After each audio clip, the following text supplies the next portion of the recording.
And how do you see the cooperation with the European Union and with Romania regarding this subject? Thank you.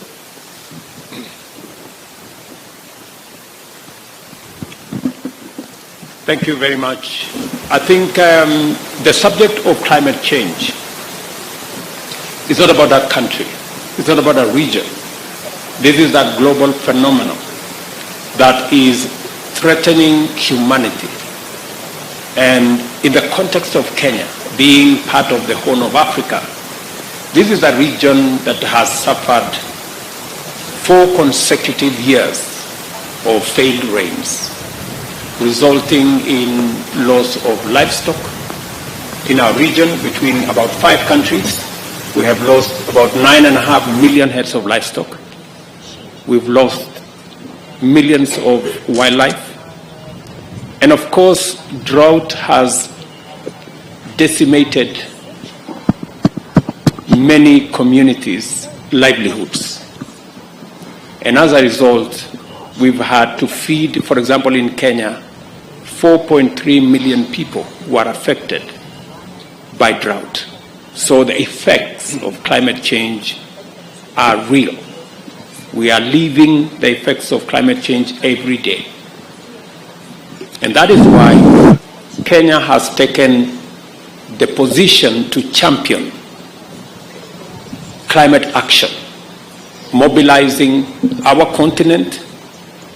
Last September, we mobilized the whole African continent on that very important subject of climate change so that we can harmonize our actions, we can consolidate our plan, and be able to work with the rest of the leadership of the globe and other regions on mitigating the effects of climate change and finding solutions that will not only serve us in this generation, but serve us in the generations to come. And 4 important aspects came out from our discussions on the management of the effects of climate change, from adaptation to mitigation and all the interventions in between. That number 1, we need to deal with clarity on making sure that we unlock the huge potential of renewable energy resources in our continent, working with others globally.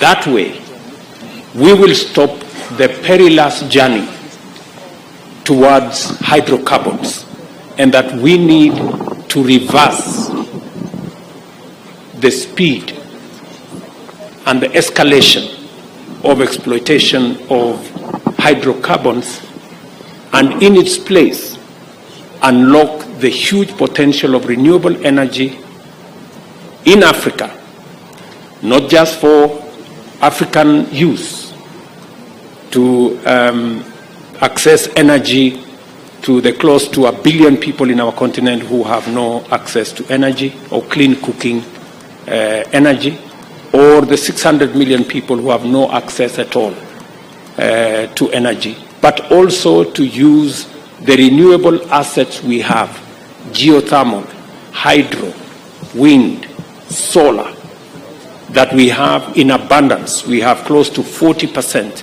of global resources in our continent, that we can use these resources to access energy to those of us in this continent, but to also decarbonize production everywhere in the world by exporting energy, whether it is through green hydrogen or relocating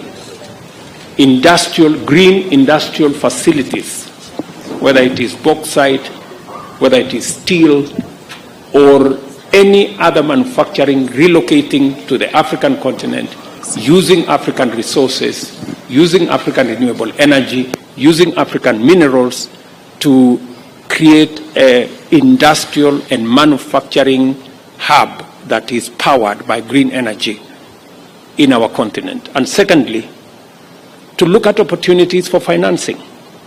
How do we use the resources that we have and how do we create new instruments for financing the huge opportunities that exist in our continent, from transforming and reforming the multilateral development banks to creating new instruments. I will be addressing the EU Parliament next week on what we think as Africa is the new opportunities that exist for collaborations between Europe and Africa to unlock the potential of renewable energy, to unlock resources and financing of new opportunities in the green energy space, e-mobility, and many other aspects, because we find that there is opportunity in that space.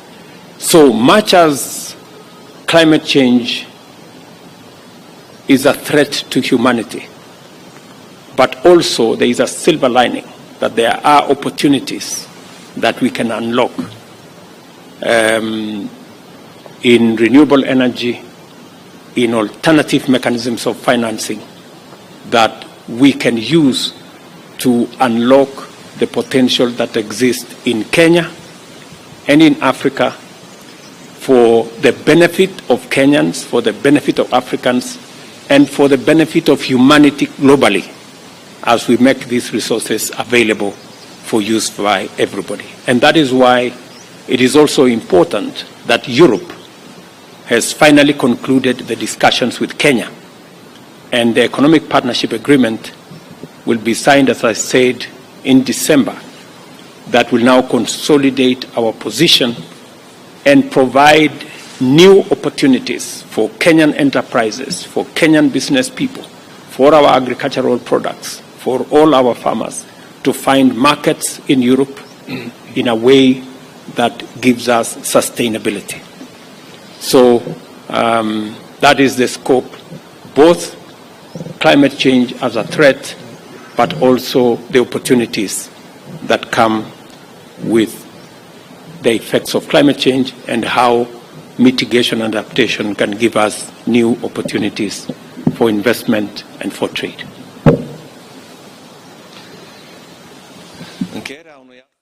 Concluding such an agreement is very important.